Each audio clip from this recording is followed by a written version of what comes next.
तो तस्वीरें आप देख रहे हैं कि जम्मू कश्मीर पुलिस के हाथ एक बड़ी कामयाबी लग चुकी है। जम्मू कश्मीर पुलिस ने उन दोनों लोगों को पकड़ लिया है, शालू को और भानु प्रताप को, जिनके बारे में ये कहा गया था कि शालू के पिता ने ये कहा था कि उन्होंने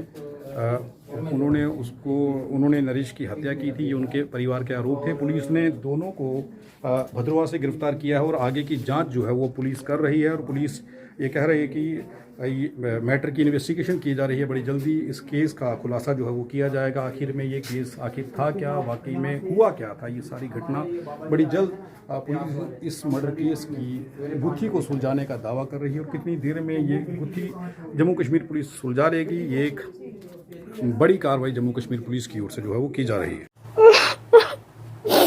मेरी धी ने अगर उसने मारे या किसी ने मारे, सच सुना दे।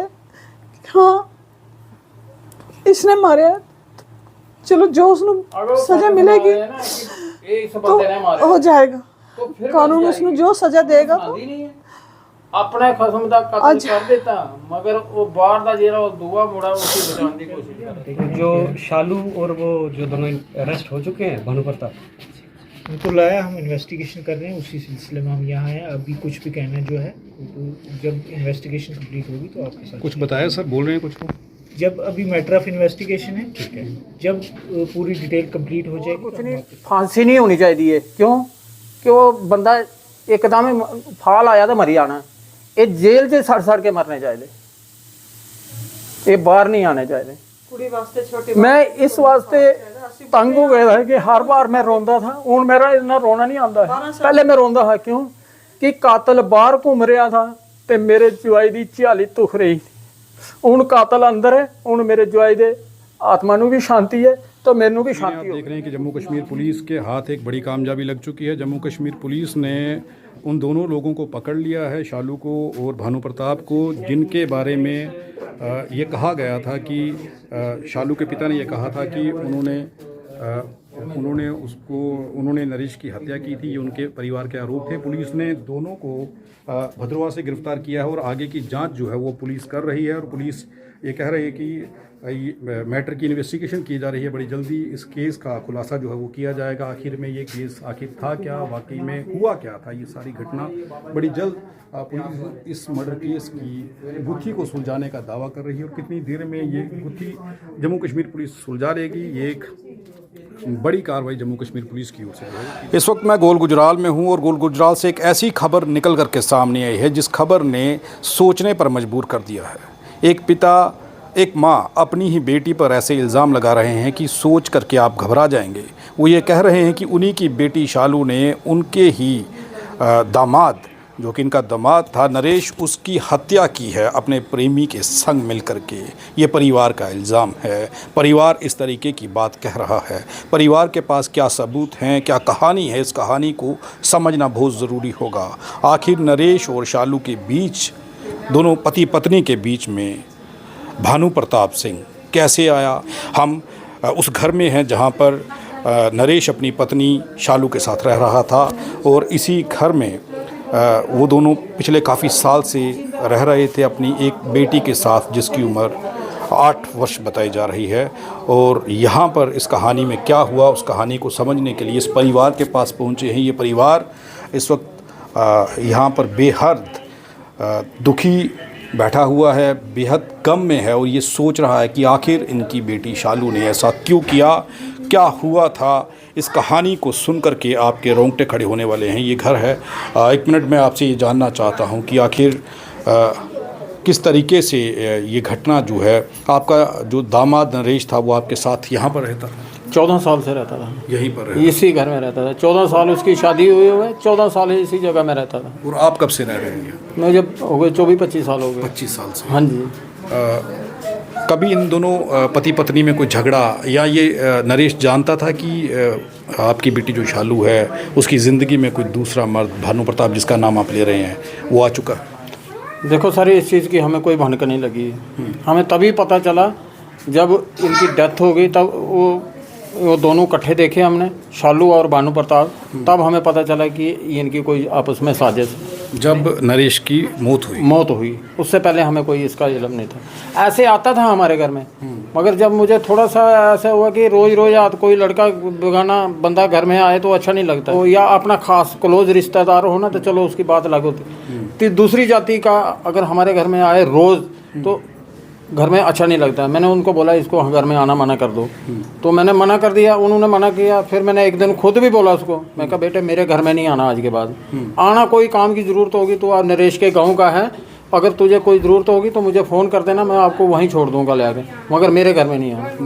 अब मैं काम पे चले जाता था पीछे से, वो कब आता था या नहीं आता था वो उसी को पता है और शालू को पता है। उनको पता है। नरेश आपके पास रहता था, कहाँ रहता था? इस कमरे में रहता था। मैं तस्वीरें आपको दिखा रहा हूँ कि नरेश और उसकी पत्नी शालू जो थे वो इस घर में, इस कमरे में रहा करते थे। और उसकी पत्नी, ये नरेश की और इनकी बेटी की तस्वीर है, शालू की शादी की तस्वीर है इन दोनों की। लेकिन मैं ये आपको बता रहा हूँ कि इस पिता ने को और अपने दामाद को इस घर में रखा ताकि उनके बुरे दिन जो हैं वो किसी तरीके से निकल सके, क्योंकि गरीब लोग थे और बड़ी मुश्किल से गुजर बसर इस महंगाई के दौर में हो रहा नरेश था। का पिता है और नरेश का माँ है, ये दोनों जो है, ये दो है, एक नरेश का पिता है और नरेश की माँ है। आपको लगता था कि ऐसा दिन कभी आएगा कि नरेश जो आपको बेटे 60 साल उम्र मेरी हो गया, मैं मरने के लिए तैयार हूँ, मगर मैंने कभी नहीं था सोचा ये कि मेरा दामाद को ऐसे मेरी बेटी मार देगी या किसी से मरवाएगी। ये ने और मेरी बेटी ने ही मारा है, मुझे पूरा यकीन है, पूरा यकीन है। इनको उम्र फांसी होनी चाहिए। फांसी अब क्या है, फांसी होगी एक ही दिन में मर जाएंगे ये, इनको मतलब उम्र कैद होनी चाहिए, वहाँ ये बाहर नहीं आना चाहिए। ये एक पिता चीज़ ये कह रहा है, जबकि एक पिता ये चीज़ कभी नहीं बोलता है कि मेरी बेटी को ऐसी तो ये नरेश अंदर जो था ना, एक साइड से मेरा भांजा था, सकी बहन का बेटा है, दूसरी साइड से मेरा दामाद था। दामाद बाद में बना है, बहन का बेटा पहले था। और मुझे इसके ऊपर इतना गर्व था और हमारे साथ इतना अच्छे कर्म किए हैं इसने कि मैं इसको दिखा नहीं सकता हूँ कि मेरा बेटा छोटा है, मैं इसको बेटा मानता है। जहाँ जाना ये जो भी काम करना है, ये मेरे पूरी बाजू के साथ बाजू लगा के चलता था। नरेश ये अंदर हुए हैं तब जाके नरेश की आत्मा को शांति मिलेगी, ये कभी बाहर नहीं आने चाहिए। एक पिता का ये मांग है जम्मू कश्मीर पुलिस से कि उसके दोषियों को, जिन्होंने इनके दामाद नरेश की हत्या की है और उसकी दोषी ये अपनी बेटी शालू को बता रहे हैं, और भानु प्रताप जो भद्रवाह से नरेश के ही गांव से था उसे बता रहे हैं कि उन्हें सज़ा होनी चाहिए और सज़ा उन्हें ताउम्र की होनी चाहिए, उम्र कैद होनी चाहिए, ताकि वो हर बार ये सोचें कि इतना गहन जुर्म आखिर उन्होंने क्यों किया। पूरी अपनी तरफों पूरा कर रहे हैं। मुदस्सर जी साढ़े को पहुंचे हुए ने। सर स्वागत है थोड़ा। कैसे देख रहे हो तुम इस केस को? अभी इन्वेस्टिगेशन चल रही है, हम देख रहे हैं जो क्या- शालू और वो जो दोनों अरेस्ट हो चुके हैं, भानु प्रताप, उनको लाया, हम इन्वेस्टिगेशन कर रहे हैं, उसी सिलसिले में हम यहाँ हैं। अभी कुछ भी कहना जो है तो जब इन्वेस्टिगेशन कंप्लीट होगी तो आपके साथ कुछ बताया सर, बोल रहे हैं कुछ को? जब अभी मैटर ऑफ इन्वेस्टिगेशन है, ठीक है, जब पूरी डिटेल कंप्लीट हो जाएगी तो हम आपके साथ शेयर। सर मौके वारदात से जो सबूत इकट्ठे किए गए थे वहाँ से क्या दिखाई गया था कुछ? मैटर ऑफ इन्वेस्टिगेशन वही मैंने कहा, जब पूरी हो जाएगी हमारी कंप्लीट तो उसके बाद हम आपके साथ शेयर करेंगे पूरी इन्फॉर्मेशन। तो पुलिस डिपार्टमेंट का कहना है कि ਜਦੋਂ तक ਅਸੀਂ मेरा नाम पूरन चंद। ਕੀ ਹੋਇਆ ਮਸਲਾ ਕੀ ਹੈ? ਤੁਹਾਡੀ ਬੇਟੀ ਐਸੇ ਤੁਸੀਂ ਕਹਿ ਰਹੇ ਹੋ ਬਈ ਉਹਨੇ ਆਪਣੇ ਹੀ ਪਤੀ ਦਾ ਜਿਹੜਾ ਉਹ ਮਰਡਰ ਕੀਤਾ ਹੈ, ਉਹ ਪਹਿਲੀ ਵਾਰ ਇਹੋ ਜੀ ਘਟਨਾ ਜਿਹੜੀ ਜੰਮੂ ਕਸ਼ਮੀਰ 'ਚ ਸੁਣ ਰਹੇ ਹਾਂ ਅਸੀਂ। सारी गल ये है, कोई माँ प्यो नहीं चाहते हैं कि अपनी बेटे अगर ऐसी गल कुछ हो भी गई हो ना, वो कभी माँ प्यो अपने बेटी का पक्ष नहीं छड्डणगे। मगर मैनू इस तरह की गल है कि वो बच्चा जड़ा है एक बहुत शरीफ बच्चा था और मेरा भांजा भी था और मेरा दामाद भी था। मैं उसके वास्ते इंसाफ चाहता है कि मेरे भांजे उस दामाद का इंसाफ मिलना चाहिए। ख्वाए मेरी बेटी होएगी, ख्वाए मेरा भरा होएगा, ख्वाए मैं अपन आपे होगा या मेरा पुत्र होएगा, वो इंसाफ चाहिए है। बाकी घटना इस तरह की है कि मैं ठंडी खुई बाबा जी आए थे, मैं उत्थे चली गया था। सानू सवेरे 6:30 बजे पता लग्या, साढ़े आने तक इन्होंने वो सारा कुछ उत्थे मतलब मुड़ा भी तो कुड़ी भी हॉस्पिटल पहुँचा देते थे। असी बार बार कुड़ी नूं पूछते हैं कि बेटे सुना के गल है, के गल है। हर बार वो बयान बदलती है, कभी मेरी बेटी कभी इधर दे उधर बदलेगी, कभी इधर दे उधर बदलेगी। शालू देवी। आखिर लास्ट उपर उन्हें मैं उन्होंने पूछा, मैं कहा जिले सानू पूरे सबूत मिल गए ना ਲਾਸਟ ਉੱਪਰ ਮੈਂ ਉਹਨੇ ਪੁੱਛਿਆ, ਮੈਂ ਕਿਹਾ ਬੇਟੇ ਐਂਡ ਟਾਈਮ ਤੇ ਮੈਂ ਤੈਨੂੰ ਪੁੱਛ ਰਿਹਾ, ਮੈਂ ਨਹੀਂ ਗੱਲ ਕੀਤੀ ਉਹਦੇ ਭਰਾ ਨੇ। ਮੈਂ ਉਹਨੇ ਕਿਹਾ ਦੀਦੀ ਮੈਂ ਲਾਸਟ ਤੁਹਾਨੂੰ ਇੱਕ ਵਾਰ ਪੁੱਛ ਰਿਹਾ ਕਿ ਇਹਲੇ ਐਂਡ ਟਾਈਮ ਆ ਗਿਆ ਦਾ, ਤੁਸੀਂ ਦੱਸੋ ਕੀ ਕਰਨਾ ਹੈ। ਅਗਰ ਉਹਨੇ ਜਿਹੜਾ ਤੁਹਾਡੇ ਨਾਲ ਬੰਦਾ ਆ ਬਾਨੂ ਪ੍ਰਤਾਪ, ਅਗਰ ਉਹਨੇ ਕੀਤਾ ਦਾ ਤੁਸੀਂ ਉਹਦਾ ਨਾਂ ਦੇ ਦਿਓ ਤੇ ਤੁਸੀਂ ਸੁਲਤਾਨੀ ਗਵਾਹ ਬਣ ਜਾਓਗੇ ਤੇ ਤੁਸੀਂ ਬਚ ਜਾਓਗੇ ਤੇ ਉਹ ਫਸ ਜਾਏਗਾ। ਉਹ ਕਹਿੰਦੀ ਬਾਨੂ ਪ੍ਰਤਾਪ ਨੇ ਕਤਲ ਨਹੀਂ ਕੀਤਾ ਦਾ, ਉਹਨੇ ਫਿਰ ਨਾ ਕੀਤੀ। ਫਿਰ ਮੈਂ ਪੁਲਿਸ ਚੌਕੀ ਫੋਨ ਕੀਤਾ ਤੇ ਸਾਹਿਬ ਨੂੰ ਬੁਲਾਇਆ, साहब आए, उन्हें अपने जो भी था कार्रवाई करनी थी वो कार्रवाई करके जोड़ा पत्थर था वो भी चुक्या है। मतलब हर चीज़ जी फोटो जो उन्हें दोबारा लेती है उतों कैमरे से लैके वो चले गए ने। ये घटना कितनी तरीक दी है? ये 6 तरीक 10:30 बजे रात 9:30 बजे के बाद 6 अप्रैल। हाँ जी 6 अप्रैल दी है ना? हाँ जी हाँ जी। ਤੇ ਇਸ ਘਟਨਾ ਦੇ ਵਿੱਚ ਤੁਹਾਨੂੰ ਸ਼ੱਕ ਕਿਉਂ ਹੋਇਆ ਕਿ ਬਈ ਸ਼ੱਕ ਤੁਹਾਡੀ ਬੇਟੀ ਨੇ, ਕਿਉਂਕਿ ਬੇਟੀ ਜਿਹੜੀ ਹੈ ਉਹ ਇੱਕ ਬਾਪ ਵਾਸਤੇ ਇੱਕ ਫੈਮਿਲੀ ਵਾਸਤੇ ਬੜਾ ਮੈਟਰ ਕਰਦੀ ਹੈ, ਬੱਚਾ ਹੁੰਦਾ ਆਪਣਾ। ਤੁਸੀਂ ਖੁੱਲ੍ਹ ਕੇ ਕਹਿ ਰਹੇ ਹੋ ਕਿ ਤੁਹਾਡੀ ਬੇਟੀ ਨੇ ਇਹ ਜਿਹੜਾ ਕਾਰਾ ਕੀਤਾ ਹੈ, ਉਹਨੇ ਆਪਣੇ ਹਸਬੈਂਡ ਦਾ ਕਤਲ ਕੀਤਾ ਔਰ ਤੁਸੀਂ ਆਪਣੇ ਜਵਾਈ ਦੇ ਹੱਕ 'ਚ ਖੜੇ ਹੋ ਜਿਹਦੀ ਮੌਤ ਹੋਈ ਹੈ।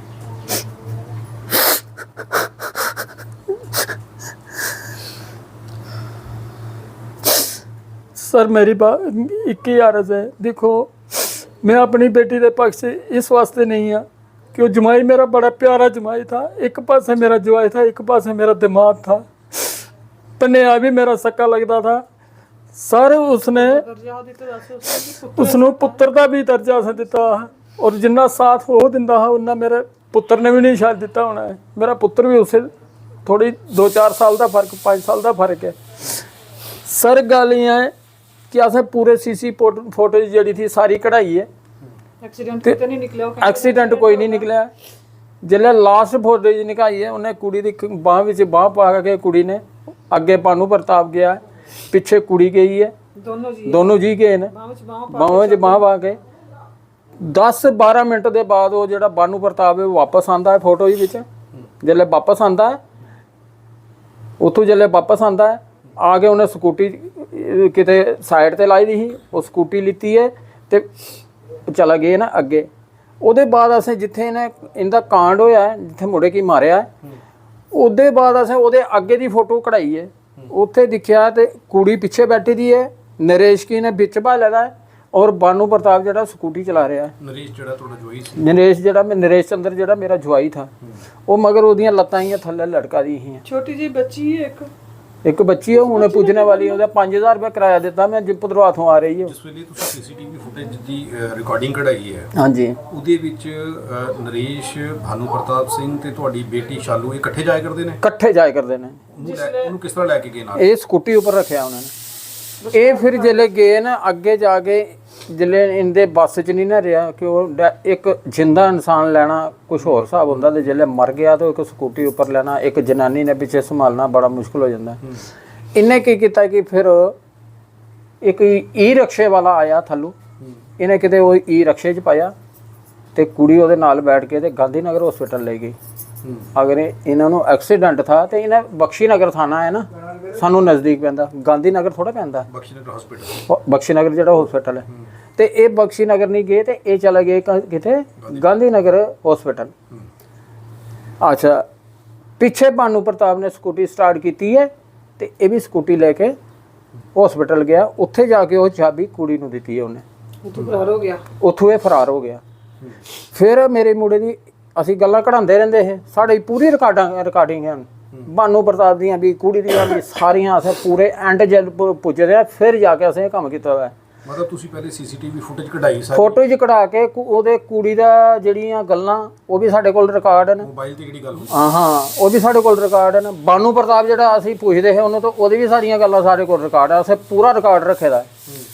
अगर कल सानू पुलिस दसेगी या कोई भी या जज को भी सानू बुलाएंगे ना असें पूरा रिकॉर्ड पेन ड्राइव बना के सारी जज नूं भी दिखा देंगे ये सारे ये वारदातां होईयां। फिर लास्ट असें ये सारे रिकॉर्ड इकट्ठे करके फिर मैनू पूरा सानू यकीन होया कि ये जिहड़ा मर्डर कीता दा इन्हें 2 बंदे ने कीता दा, ਤੁਹਾਡੀ ਬੇਟੀ ਨੇ ਤੇ मेरी शालू देवी ने और बानू प्रताप ने, ਇਹਨਾਂ ਦੋਨਾਂ ने मारे? इन्हें दोनों ने मारे दा सी। और मैं चाहता है कि अगर इनके उपर सारा सबूत हो जाएगा, अगर सारा सबूत करनगे तो इन्हें और कुछ नहीं, फांसी नहीं होनी चाहिए। क्यों कि वो बंदा एकदम ही फाल आया तो मरी जाना। ये जेल से सड़ सड़ के मरने चाहिए, ये बाहर नहीं आने चाहिए। कुड़ी वास्ते छोटी मैं इस वास्ते तंग हो गया था कि हर बार मैं रोंदा था। हूँ मेरा इतना रोना नहीं आता है, पहले मैं रोंदा था। क्यों कि कातल बाहर घूम रहा था ते मेरे जवाई की झियाली दुख रही थी। हूँ कातल अंदर है, हूँ मेरे जवाई दे आत्मा नू भी शांति है तो मैनू भी शांति हो गई है। नहीं तो जब तक मैं कसम पाई थी कि जिन्ने तक वो कातल जेल की सलाखों के पीछे नहीं जाएगा, इन्ने तक मैं उसी छड्डांगा नहीं।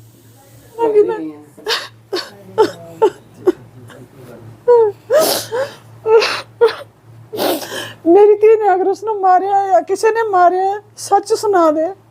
हाँ इसने मारिया, चलो जो उसको सजा मिलेगी तो हो जाएगा, कानून उसको जो सजा देगा तो अपने खसम का कत्ल कर देता, मगर वो बाहर का जेड़ा वो दूआ मुड़ा उसी बचाने की कोशिश कर रही। उसने रोज दर्दा, रोज बुखार, मम्मी आज सिर दर्द, मम्मी आज लत्तां दर्द, मम्मी आज ये है। दिन काम करना, शामी का ਅਸੀਂ ਕਹਿੰਦੇ ਇਹ ਬਿਮਾਰ ਰਹਿੰਦੀ ਹੈ। ਹੁਣ ਤੁਸੀਂ ਮੰਗ ਕੀ ਕਰ ਰਹੇ ਹੋ ਕਿ ਉਹਨੇ ਗਲਤ ਕੀਤਾ ਹੈ ਜਾਂ ਤੁਹਾਨੂੰ ਯਕੀਨ ਹੈ ਕਿ ਵਾਕਈ ਤੁਹਾਡੀ ਬੇਟੀ ਨੇ ਗਲਤ वो कर नहीं सकती थी ऐसा, कुछ कदम नो नहीं चुकी सकती थी। होया कि इस कारण का मैनू नहीं पता है कि होया कि किस तरह उसने गलत कदम चुकया है, क्यों वो बच्चा मारिया है। कदे उसने मेरे नाल गल नहीं की कि हाँ मैं ये करांगी या वो करांगी, ऐसा कुछ नहीं कदे होया। उन्होंने भी आपे विच बहुत अच्छे ही, वो कदे नहीं कुछ दिखिया नहीं सुनिया नहीं। हुण भी 1 तरीक ਉਹਦਾ बर्थडे ही तो उस मुंडे ने ਉਹਦੇ वास्ते गिफ्ट घड़ी लिआंदे, टप्स सोने दे ਉਹਦੇ 12,000 रुपया सुनहरे ਨੂੰ ਦੇ ਕੇ ਆਇਆ।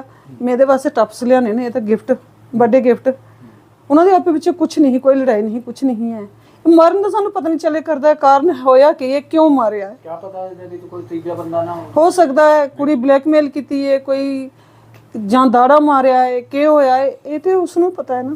ਤੁਹਾਡੀ ਬੇਟੀ ਨੂੰ ਤੁਸੀਂ ਪੁੱਛਿਆ ਜਿਸ ਦੇ ਉਹਦੀ ਡੈਥ ਹੋਈ ਹੈ ਕਿ ਵੀ ਇਹੋ ਜਿਹੀ मैं पूछा है, मैं पूछा, वो कहती मम्मी असी चले ही आइसक्रीम खान। ये आया घर, इन्होंने मैंने फोन किया तू तैयार हो के बैठ, असी आइसक्रीम खान जाएंगे शाम को, कुछ बाहरों खा के आगे। मम्मी डैडी घर नहीं है ते असी तीनों बंदा, मुंडा भी अजे नहीं सी घर आया दा, ये भी हॉस्पिटल लगे दा बख्शी नगर ते ये भी नहीं सी आया दा। असी चलते हैं तीनों जने ते खा के आते हैं। इन्होंने कुड़ी उन्होंने छोटी, ਤੁਹਾਡੀ ਬੇਟੀ ਤੇ ਉਹਦੀ ਬੇਟੀ हाँ जी ਤੁਹਾਡਾ ਜਿਹੜਾ ਜੋਈ ਹੈ हाँ जी ਤਿੰਨਾਂ ਨੇ ਜਾਣਾ ਸੀ। ਕੁੜੀ ਇੱਥੋਂ ਨਿਕਲ ਗਈ ਤੇ ਚਲੇ ਗਏ ਖੇਡਣ ਆਪਣੀ ਸਹੇਲੀ ਨਾਲ, ਇੱਥੇ ਨਾਲ ਹੀ ਗੁਆਂਢੀਆਂ ਦੇ ਘਰ, ਉੱਥੇ ਖੇਡਦੀ ਹੈ। ਜਿਸਲੇ ਜਾਣ ਲੱਗੇ ਨੇ ਤਾਂ ਉਸਨੂੰ ਬਾਜ ਮਾਰੀ, ਪਿਓ ਨੇ ਵੀ ਮਾਂ ਨੇ ਵੀ ਆ ਚਲੀਏ, ਉਹ ਨਹੀਂ ਆਈ।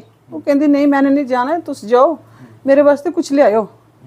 ਅੱਛਾ ਉਹ ਕਹਿੰਦੀ ਹਾਂ ਜੀ। ਅਸੀਂ ਉੱਥੋਂ ਨਿਕਲ ਕੇ ਚਲੇ ਆ ਇਧਰੋਂ, ਇਸ ਸਾਈਡ ਤੋਂ ਅੱਗੇ ਇਧਰੋਂ, ਇੱਥੇ ਹੀ ਕੁੱਤਾ।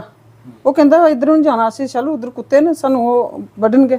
ਅੱਛਾ ਉੱਥੋਂ ਵਾਪਸ ਆਏ ਤੇ ਫਿਰ ਆਏ ਅਸੀਂ ਇੱਥੇ ਟਰਾਂਸਫਾਰਮ ਕੋਲ, ਅੱਗੇ ਇੱਥੇ ਹੀ ਬਾਨੂ ਨੇ ਉਸਨੂੰ ਬੁਲਾਇਆ तो कहता है कि वीर जी क्या हाल है, राम राम वीर जी। वो ले पिया उसनू गालां कड्ढन। नहीं नरेश ने वो शालू का कहना है, नरेश ने उसनू गालां कड्डियां कि तू मैनू क्यों बुलांदा है। जिसले उसने गालां कड्डियां बानू उधर नठिया गई, वो नठ गया। अच्छा असी इत्थों मुड़े, मैं कहा उसनू कि चल असी इधरों चलते हैं। नरेश कहता नहीं असी इधरों चलते हैं, पारले रस्ते इधरों चलते हैं ਅਸੀਂ उधर होके तो चले जाएंगे। इन्नी देर पार जाके साडी स्कूटी टेढ़ी हो गई, उधरों गड्डी आई, पता नहीं फंड बज गई तो मैं डिग पई, मैं हो गई बेहोश। तो मेरे कान में आवाज़ आई, मैं हो गई बेहोश। तो जदों मैनू होश आया मैं देखा तो नरेश चंद्र जिहड़ा ही तो मेरे को तकरीबन कोई समझ 10-15 फुट अगे सी पेदा, तो उहदे सिर तो खून बगे करदा। हाँ मेरी बेटी ने कहा। तो जदों मैं देखा इधर उधर कोई नहीं, मैं चीखी जोर नाल ते ये मुंडा आ गया उत्थे, ये मुंडा भानू प्रताप ये आ गया उत्थे। इस मुंडे ने सानू चुकिया तो फिर इसने स्कूटी ते बिठाया, फिर ये सानू लेके चले हॉस्पिटल। इन्नी देर ओहदियां लत्तां थल्ले लगदियां नहीं सी। नरेश ने बोलिया मैनू तू बख्शी नगर नहीं लेके जाई, मैनू तू गांधी नगर बेशक ले जा, बख्शी नगर मार दिंदे, मैं बख्शी नगर नहीं जाना। बहाना बनाया ना कुड़ी दा कहना है ना। मतलब ये स्टोरी सुनाई हाँ जी। तो असी फिर उत्थों चले हाँ, ਉਹਦੇ ਕੋਲੋਂ नहीं टुरन होए करदे, ਉਹਦੇ पैर थल्ले लगे करदे सी ते स्कूटी नहीं सी चलदी। फिर उधरों ही एक ई रिक्शे वाला आया, उसने ਉਹਦੇ ਕੋਲੋਂ हेल्प मंगी है, ਉਹਦੇ ਵਿੱਚ ਅਸੀਂ बैठे हाँ तो फिर ਅਸੀਂ गांधी नगर पहुँचे हाँ। बांह देखते सी, बांह ਉਹਦੀ चलदी सी। गांधी नगर पहुँचे हाँ, मैनू ले गए अंदर। दूई साइड ਉਹਦੀ मेरी बांह टुटी दी ही, ਉਹਦੀ बांह टुटी दी, उंगलियां भी कटोई दी कुड़ी दियां भी, सिर विच भी लगी दी। मैनू ले गए उधर ते पिछे फिर मैनू नहीं पता ਕਿ ਉਹ ਕਿਸ ਵੇਲੇ ਮਰਿਆ। ਉਹਨਾਂ ਨੇ ਪੁਲਿਸ ਕੇਸ ਬੋਲਦੇ ਪੁਲਿਸ ਲਿਆਓ ਪੁਲਿਸ ਲਿਆਓ ਪੁਲਿਸ, ਤੇ ਪੁਲਿਸ ਆਂਦੇ ਆਂਦੇ ਤੇ ਇੰਨੇ ਤੱਕ ਉਹ ਮਰ ਗਿਆ। ਉਹਦੇ ਬਾਅਦ ਤੁਹਾਡੀ ਬੇਟੀ ਤੇ ਜਿਹੜਾ ਭਾਨੂ ਹੈ ਇਹ ਦੋਨੋਂ ਕਿੱਧਰ ਚਲੇ ਗਏ? ਨਹੀਂ ਇਹ ਕਿਤੇ ਨਹੀਂ ਗਏ, ਉੱਥੇ ਬਾਨੂ ਤਾਂ ਉੱਥੋਂ ਫਰਾਰ ਹੋ ਗਿਆ ਨਾ ਸਕੂਟੀ ਛੱਡ ਕੇ। ਬਾਨੂ ਨੇ ਪਿੱਛੋਂ ਸਕੂਟੀ ਫਿਰ ਲਈ ਇੱਥੋਂ ਤੇ ਉੱਥੇ ਛੱਡੀ ਹਸਪੀਟਲ। ਉਹਨੂੰ ਹਸਪੀਟਲ ਛੱਡ ਕੇ ਚਲਾ ਗਿਆ। ਉਹਨਾਂ ਨੂੰ ਹਸਪੀਟਲ ਸਕੂਟੀ ਵੀ ਛੱਡ ਕੇ ਤੇ ਉਹ ਨੱਠ ਗਿਆ ਉੱਥੋਂ ਦਾ, ਪਿੱਛੇ ਸਕੂਟੀ ਛੱਡਣ ਗਿਆ ਉੱਥੋਂ ਨੱਠ ਗਿਆ ਹੈ। ਇਹ ਕੁੜੀ ਦਾ ਕਹਿਣਾ ਹੈ। ਤੁਸੀਂ ਕਹਿ ਰਹੇ ਹੋ ਸੀਸੀਟੀਵੀ ਜਿਹੜੀ ਫੁਟੇਜ ਹੈ ਉਹ ਤੁਹਾਨੂੰ ਕਿੱਥੋਂ ਮਿਲੀ ਹੈ? ਸੀਸੀਟੀਵੀ ਦੇ ਸਾਹਮਣੇ ਘਰਾਂ ਦੇ ਲੱਗੇ ਦੇ ਨਾ, ਇਹ ਸਾਰੇ ਮਹੱਲੇ ਸੀਸੀਟੀਵੀ ਲੱਗੇ ਦੇ ਨੇ। ਭਾਨੂ ਪ੍ਰਤਾਪ ਤੁਹਾਡੀ ਬੇਟੀ ਤੇ ਨਰੇਸ਼ ਇੱਥੋਂ ਇਕੱਠੇ ਗਏ? ਇੱਥੋਂ ਇਕੱਠੇ ਨਹੀਂ ਗਏ ਨੇ। ਇੱਥੋਂ ਜਦੋਂ ਇਹ ਬੱਚੇ ਨਿਕਲੇ ਨਾ ਤੇ ਬਾਨੂ ਪ੍ਰਤਾਪ ਇਹਨਾਂ ਨੂੰ ਇੱਥੇ ਨਹੀਂ ਲੱਭਿਆ। ਬਾਨੂ ਪ੍ਰਤਾਪ ਇੱਥੇ ਅੱਗੇ ਟਰਾਂਸਫਾਰਮ ਇੱਕ ਇਹਨਾਂ ਨੂੰ ਇੱਥੇ ਲੱਭਿਆ। ਉਹ ਇੱਥੋਂ ਦਾ ਬਸ ਉਹ ਸਮਝੋ ਕਹਿੰਦੀ ਹੈ ਕਿ ਇੱਥੋਂ ਅਸੀਂ ਨਿਕਲੇ ਆ ਤੇ ਉਹਨਾਂ ਦੀ ਆਪੇ ਵਿੱਚ ਬਹਿਸ ਸ਼ੁਰੂ ਹੋ ਗਈ। ਠੀਕ। ਜਦੋਂ ਉੱਥੋਂ ਦਾ ਅਸੀਂ ਵਾਪਸ ਆਏ ਉਹ ਕਹਿੰਦਾ ਚੱਲ ਇਸ ਨੂੰ ਮੈਂ ਮਾਰਦਾ ਹਾਂ, ਇਸ ਨੂੰ ਮੈਂ ਅੱਜ ਦੇ ਨਾਲ ਇਸ ਨੂੰ ਮੈਂ ਦੱਸਦਾ ਮਜ਼ਾ। ਉੱਥੋਂ ਜਦੋਂ ਅਸੀਂ ਵਾਪਸ ਆਏ ਆ ਤਾਂ ਉਹ ਮੁੰਡਾ ਇੱਥੇ ਨਹੀਂ ਸੀ। ਫਿਰ ਉਹ ਦੇਖਿਆ ਅਸੀਂ ਉੱਧਰ ਜਾਂਦਾ, ਫਿਰ ਉਹ ਸਕੂਟੀ ਲੈ ਕੇ ਉਹਦੇ ਮਗਰ ਲੱਗਿਆ ਕਿ ਚੱਲ ਇਸ ਨੂੰ ਅਸੀਂ ਪਕੜਦੇ ਹਾਂ। ਪਰ ਅੱਗੇ ਅਸੀਂ ਗਏ ਉਹ ਮੁੰਡਾ ਸਾਨੂੰ ਨਹੀਂ ਲੱਭਿਆ। ਅਸੀਂ ਅੱਗੇ ਚਲੇ ਗਏ, ਅੱਗੇ ਜਾਂਦੇ ਸਾਡਾ ਐਕਸੀਡੈਂਟ ਹੋ ਗਿਆ। ਤੁਹਾਡੀ ਬੇਟੀ ਨੇ ਤੁਹਾਨੂੰ ਇਹ ਕਦੋਂ ਦੱਸਿਆ ਵੀ ਇਹਦਾ ਐਕਸੀਡੈਂਟ ਹੋ ਗਿਆ? ਇਹ ਜਿਸ ਦਿਨ ਮੈਂ ਉਹ ਤੇ ਉਸੇ ਟਾਈਮ ਨਾ ਐਕਸੀਡੈਂਟ ਵਾਸਤੇ ਜਿਸ ਟਾਈਮ ਸਮਝੋ ਉਹਨਾਂ ਦਾ ਹੋਇਆ, ਤੇ ਸਵੇਰੇ ਅਸੀਂ ਜਦੋਂ ਹਸਪੀਟਲ ਬਖਸ਼ੀ ਨਗਰ ਪਹੁੰਚੇ ਹਾਂ ਕੋਈ 8 ਵਜੇ ਦੀ ਗੱਲ ਹੈ ਸੰਡੇ ਦੀ, ਕਿਉਂਕਿ ਰਾਤ ਨੂੰ ਤਾਂ ਸਾਨੂੰ ਉੱਥੇ ਪਤਾ ਨਹੀਂ ਚੱਲਿਆ ਠੰਡੀ ਕੋਈ। ਸਾਨੂੰ ਪਤਾ ਚੱਲਿਆ ਸਵੇਰੇ 6:30 ਵਜੇ ਜਿਸ ਵੇਲੇ ਲੌਸਮੈਂਟ ਹੋਈ ਹੈ। ਤੇ ਫਿਰ ਅਸੀਂ ਉੱਥੋਂ ਆਏ ਸਿੱਧੇ ਤੇ ਅਸੀਂ ਬਾਹਰ ਆ ਗਏ ਤੇ ਚਲੇ ਗਏ ਅਸੀਂ ਬਖਸ਼ੀ ਨਗਰ। ਬਖਸ਼ੀ ਨਗਰ ਸਾਰੇ ਆ ਰਹੇ ਸੀ, ਉਹਦੇ ਮੁੰਡੇ ਦੇ ਭਰਾ ਭਰਜਾਈਆਂ ਵਗੈਰਾ ਉਧਰੋਂ ਦੇ ਵੀ ਕਾਫੀ ਬੰਦੇ ਆ ਰਹੇ ਸੀ, ਸਾਡੇ ਵੀ ਇੱਥੋਂ ਬੜੇ ਬੰਦੇ ਸੀ। ਮੈਂ ਉੱਥੇ ਜਾਂਦੇ ਉਸ ਨੂੰ ਪੁੱਛਿਆ, ਉਹ ਅੱਗੇ ਉਹ ਡਿਪਰੈਸ਼ਨ ਦੀ ਅੱਗੇ ਉਸ ਨੂੰ ਡਿਪਰੈਸ਼ਨ ਹੈ ਤੇ ਉਹ ਨਾ ਅੱਗੇ ਬੇਹੋਸ਼ ਹੋ ਗਈ ਸੀ। ਫਿਰ ਕੁੜੀਆਂ ਨੇ ਉਸ ਨੂੰ ਪਾਣੀ ਮਾਰ ਕੇ ਹੋਸ਼ ਵਿੱਚ ਲਿਆਂਦਾ। ਫਿਰ ਮੈਂ ਉਸ ਨੂੰ ਪੁੱਛਿਆ, ਫਿਰ ਉਸਨੇ ਮੈਨੂੰ ਇਹ ਗੱਲ ਸੁਣਾਈ ਐਕਸੀਡੈਂਟ ਹੋਇਆ ਸੀ। ਅੱਗੋਂ ਫਿਰ ਹੁਣ ਪ੍ਰਮਾਤਮਾ ਜਾਣੇ ਜਿਹੜਾ ਸੀਸੀਟੀਵੀ ਵਿੱਚ ਉਹ ਕੁਝ ਹੋਰ ਹੈ, ਉਹਦਾ ਉਹਨਾਂ ਦੀ ਕਹਾਣੀ ਕੁਝ ਹੋਰ ਹੈ। ਸੀਸੀਟੀਵੀ ਜਿਹੜੀ ਫੁਟੇਜ ਹੈ ਉਹਦੀ ਤੁਸੀਂ ਕਹਿ ਰਹੇ ਹੋ ਵੀ ਤੁਹਾਡੇ ਜਵਾਈ ਦੀ ਡੈਥ ਹੋ ਚੁੱਕੀ ਸੀ ਉਸ ਵੇਲੇ ਜਦੋਂ ਸਕੂਟੀ ਤੇ ਬਿਠਾਇਆ ਹੋਇਆ ਸੀ ਉਹਨਾਂ ਨੂੰ। ਉਹ ਦੂਸਰੀ ਵਾਰ ਜਿਸਲੇ ਸਕੂਟੀ ਤੇ ਲੈ ਕੇ ਜਾਇਆ ਕਰਦੇ ਨੇ ਨਾ ਇਹ ਉਸ ਟਾਈਮ ਉਹਦੀਆਂ ਲੱਤਾਂ ਥੱਲੇ ਲੱਗਦੀਆਂ, ਸਾਨੂੰ ਕੀ ਪਤਾ ਸਾਹ ਐਨ ਜਾਂ ਨਹੀਂ ਐਨ। ਜਿਹੜੇ ਸਕੂਟੀ ਖੜੀ ਕਰਕੇ ਤੇ ਉਹਨੇ ਨਾਲਾ ਪਾਰ ਕੀਤਾ ਹੈ ਨਾ, ਅੱਗੇ ਬਾਨੂ ਪ੍ਰਤਾਪ ਪੈਦਲ ਜਾ ਰਿਹਾ ਹੈ ਤੇ ਮੇਰਾ ਜਵਾਈ ਵੀ ਪੈਦਲ ਚੱਲ ਰਿਹਾ ਹੈ, ਕੁੜੀ ਵੀ ਪੈਦਲ ਚੱਲ ਰਹੀ ਹੈ। ਜਿਹੜੇ ਇਸ ਜਵਾਈ ਦਾ ਕੰਮ ਹੋ ਗਿਆ ਪਰਲੀ ਸਾਈਡ, ਫਿਰ ਬਾਨੂ ਪ੍ਰਤਾਪ ਵਾਪਸ ਆ ਕੇ ਸਕੂਟੀ ਲੈ ਕੇ ਗਿਆ। ਇਹ ਕੈਮਰੇ ਵਿੱਚ ਇਹ ਕੈਮਰੇ 'ਚ ਆਈ ਹੈ ਫੋਟੋ। ਮਤਲਬ ਤੁਹਾਨੂੰ ਤੁਸੀਂ ਇਹ ਕਹਿਣਾ ਚਾਹਦੇ ਹੋ ਕਿ ਪਹਿਲੇ ਉਹਨੂੰ ਮਾਰਿਆ ਗਿਆ, ਫਿਰ ਉਹ ਸਕੂਟੀ ਲੈਣ ਆਇਆ, ਉਸ ਤੋਂ ਬਾਅਦ ਉਹਨੂੰ ਹਸਪੀਟਲ ਲੈ ਕੇ ਗਿਆ। ਹਾਂਜੀ ਇਹ ਕਹਿ ਰਹੇ ਹੋ ਤੁਸੀਂ? ਕੈਮਰੇ ਵਿੱਚ ਇਹੋ ਹੀ ਆਇਆ ਹੈ। ਉਹ ਫੋਟੋ ਪੁਲਿਸ ਨੇ ਉੱਥੇ ਮੋਬਾਈਲ ਤੇ ਵੀ ਦਿਖੇ ਨਾ ਤੇ ਐਲਸੀਡੀ ਤੇ ਵੀ ਕਰਾਏ। ਲੇਕਿਨ ਜਿਹੜੀ ਜਗ੍ਹਾ ਦਾ ਐਕਸੀਡੈਂਟ ਦੱਸੇ ਕਰਦੇ ਨੇ ਤੁਹਾਡੀ ਬੇਟੀ ਨੇ ਦੱਸਿਆ ਵੀ ਹੋਇਆ, ਉਸ ਜਗ੍ਹਾ ਤੇ ਤੁਸੀਂ ਕਹਿ ਰਹੇ ਹੋ ਵੀ ਇੱਕ ਪੱਥਰ ਸੀ ਜਿਹੜਾ ਪੱਥਰ ਉਹਦੇ ਸਿਰ ਤੇ ਮਾਰਿਆ ਗਿਆ। ਹਾਂ ਉਹ ਵੀ ਦਿਖਿਆ। ਦੇਖੋ ਨਾ ਬੇਟੀ ਕਹਿੰਦੀ ਹੈ ਐਕਸੀਡੈਂਟ ਹੋਇਆ, ਐਕਸੀਡੈਂਟ ਰੋਡ ਤੇ ਹੋਣਾ ਪਲਾਟ ਤੇ ਹੋਣਾ? ਪਲਾਟ ਵਿੱਚ ਸੀ। ਪੱਥਰ ਸਾਨੂੰ ਪਲਾਟ 'ਚ ਮਿਲਿਆ, ਜਿਹੜਾ ਖੂਨ ਪਿਆ ਪੱਥਰਾਂ ਦੇ ਉੱਪਰ ਉਹ ਵੀ ਪਲਾਟ 'ਚ ਪਿਆ। ਤੇ ਪਲਾਟ ਇੰਨੇ ਦੂਰ ਹੈ ਕਿ ਇਹ ਰੋਡ ਹੈ ਬਾਹਰ ਤੇ ਪਲਾਟ ਤਕਰੀਬਨ 10 ਫੁੱਟ ਪਿੱਛੇ ਹੈ। 10 ਫੁੱਟ ਪਿੱਛੇ ਹੈ ਪਲਾਟ ਜਿੱਥੇ ਰੋਡ ਕੋਲੋਂ। ਹਾਂ ਰੋਡ ਕੋਲੋਂ ਤੁਹਾਡੇ ਜਵਾਈ ਦਾ ਕਤਲ ਜਿੱਥੇ ਹੋਇਆ ਉਹ ਪਲਾਟ 10 ਫੁੱਟ ਪਿੱਛੇ ਹੈ, ਜਿੱਥੇ ਪੱਥਰ ਮਿਲੇ ਨੇ, ਜਿੱਥੇ ਸਬੂਤ ਮਿਲੇ ਨੇ। ਤੁਸੀਂ ਦੱਸੋ ਸਕੂਟੀ ਲੈ ਕੇ ਪਲਾਟ 'ਚ ਕਿਹਦੇ ਕਰਨਗੇ? ਉਹ ਗੱਡੀ ਤਾਂ ਅਗਰ ਗੱਡੀ ਨਾਲ ਹੋਇਆ ਤੇ ਉਹ ਗੱਡੀ ਰੋਡ ਉੱਪਰ ਚੱਲਣੀ ਹੈ, ਪਲਾਟ ਵਿੱਚ ਜਾਦੀ ਉੱਥੇ ਤਾਂ ਗੱਡੀ ਜਾਣੇ ਦਾ ਕੋਈ ਹਿਸਾਬ ही नहीं है। तो इस घटना को जो आपके पास हम खबर लेकर के पहुंचे हैं, इस खबर को समझ लीजिए। खबर ये आ रही है कि नरेश के हत्यारे जो शालू के पिता कह रहे हैं कि नरेश की हत्या उनकी बेटी शालू ने की है। नरेश इनका दामाद था और शालू और भानु प्रताप ने मिलकर के नरेश की हत्या की थी। और ये खबर आ रही है अब कि जम्मू कश्मीर पुलिस के हाथ एक बड़ी कामयाबी लगी है और भदरवा से भानु प्रताप सिंह को और शालू जो इनकी बेटी थी दोनों ने मिलकर के नरेश की हत्या की थी, उन दोनों को पुलिस ने अरेस्ट कर लिया है। अभी तक पुलिस की ओर से जानकारी साझा नहीं की गई है, लेकिन ये बताया जा रहा है कि पुलिस ने उन दोनों को गिरफ्तार कर लिया है। आगे की कार्रवाई शुरू कर दी गई है और जल्द ही ये सारी घटना जो है वो निकल कर के सामने आएगी। आखिर नरेश की मौत कैसे हुई है, क्या वाकई में शालू ने और भानु प्रताप ने उसका कत्ल किया है, ये एक बड़े सवाल खड़े कर रहा है। पुलिस की रिपोर्ट आने के बाद पुलिस की ओर से जब तक ये बयान जारी नहीं किया जाता तब तक ये कहना थोड़ा मुश्किल होगा कि आखिर क्या है। लेकिन परिवार का और शालू के पिता का, जिसने नरेश की हत्या की है, उनके पिता का जो इनकी बेटी थी शालू, इनका ये कहना है कि मेरे दामाद की हत्या मेरी ही बेटी ने की है। क्या कश्मीर पुलिस से क्या उम्मीद रख रहे हैं? जम्मू कश्मीर पुलिस से मुझे इतनी उम्मीद है कि इनको सख्त से सख्त सजा दें और इनसे सच बुलवाएं, सच बुलवाएं और मैं शुक्रिया अदा करता हूँ चौकी अफसर का जिसने भद्रवाह से लाया है। और मेरे जमाई का जब वो अरेस्ट हुए हैं तब मेरे दिल को भी शांति मिली है और नरेश की आत्मा को भी शांति मिली है। और जो चौकी अफसर है वो मेरे भद्रवाह का है रहने वाला, उसका नाम पता नहीं क्या है, मैं नहीं मुझे याद है, मगर मैं उसको ये अपनी तरफ से नमस्कार करता हूँ कि मेरा साथ दिया आपने। भगवान आप इससे भी ऊपर बढ़ने की कोशिश होगी। देखिए, एक ऐसा पिता जो अपनी ही बेटी को ये बता रहा है कि उसने